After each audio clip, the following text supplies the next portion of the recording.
maybe if my mom was properly taken care of, maybe she is still alive today.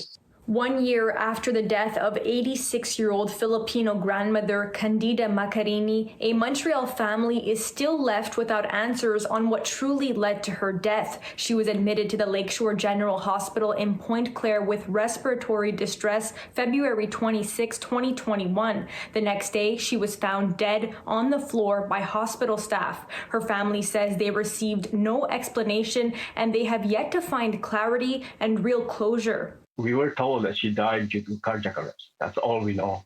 How can our mother rest in peace? How can we be reassured that our mother was properly cared for?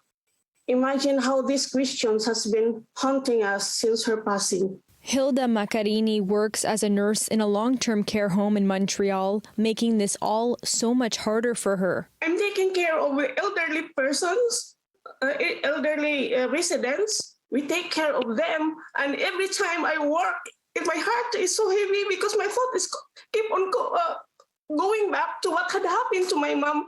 The hospital and regional health authority asked for a coroner's inquiry in late March 2021 after the family went public with their story. Still today, they haven't heard anything back. Give us something to assure us that, yes, we are still working in the investigation.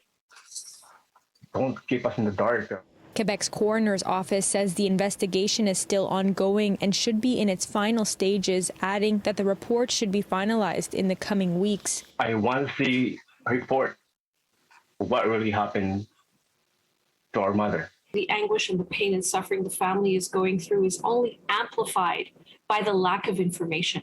So providing them with information is a way of showing them respect and to provide them with some type of comfort. But then investigate, find out the causes. The CIUS de l'Ouest de l'île de Montréal tells CityNews, we have increased continuous training for care staff, ordered smart cushions that will alert care staff when a patient is getting up, and night lights for the 3 negative pressure rooms so that we can have eye contact with patients at all times, even at night. What are the prevention methods that they're going to apply, and how soon they're going to implement them to repair this room and to ensure that this doesn't happen to another patient. The hospital now has an assistant on duty 24/7 to monitor the emergency department, something that could have helped Candida. Her family still asking for one simple thing, they say. The truth. What really happened to her that night?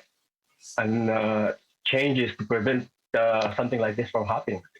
In Montreal, Alyssia Rubertucci, City News.